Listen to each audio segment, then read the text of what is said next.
વડોદરામાં સૌથી ભવ્ય ઉજવાતો એવો તહેવાર નવરાત્રિ વડોદરાના અલગ અલગ વિસ્તારના ગ્રાઉન્ડ ઉપર નવરાત્રિ ઉજવાય છે।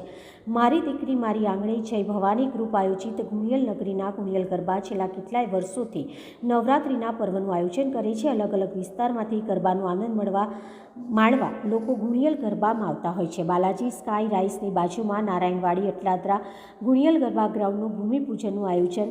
ભૂમિપૂજનના મુખ્ય અતિથિ ભુવાજી રાજુ રબારી ઉપસ્થિત રહ્યા, સાથે આયોજક રાજુભાઈ ઠક્કર અને પરિવારજનો મિત્ર મંડળ ઉપસ્થિત રહ્યા। માતાજીની આરતી કરવામાં આવી હતી। ખૂબ વિશાળ નવરાત્રિનું આયોજન કરવા માટે જઈ રહ્યા છે રાજુભાઈ ઠક્કર। ગુણિયલ નગરીના ગુણિયલ ગરબાની શરૂઆત થવા જઈ રહી છે, ત્યારે ભગવાનના આશીર્વાદ સાથે ગ્રાઉન્ડનું ભૂમિપૂજન પણ કરવામાં આવ્યું હતું।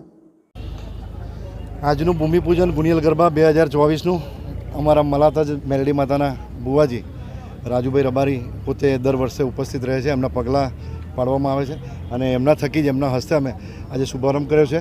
ત્યારે ચોક્કસપણે વડોદરા શહેરમાં જે કંઈ પ્રકારે આયોજનો થઈ રહ્યા છે એમાં અમે ગત વર્ષે પણ 10 થી 12 જે મોટા ગરબા છે એમાં જ્યારે અમને નામ મળ્યું હોય ત્યારે આ વર્ષે પણ અમે કોઈની સાથે અમારી કોમ્પિટિશન નહીં, પણ ચોક્કસપણે એવો પ્રયાસ ચોક્કસ વિસ્તારના લોકોને, બેન દીકરીઓને આપીશું કે એ લોકોને એવા મોટા ખર્ચાળ ગરબાઓનું જે આયોજન હોય છે એવું સુંદર વાતાવરણ અમારી વચ્ચે પણ મળે, એવા પ્રયત્ન થકી અમે ગરબાનું ભૂમિપૂજન આજે કર્યું છે।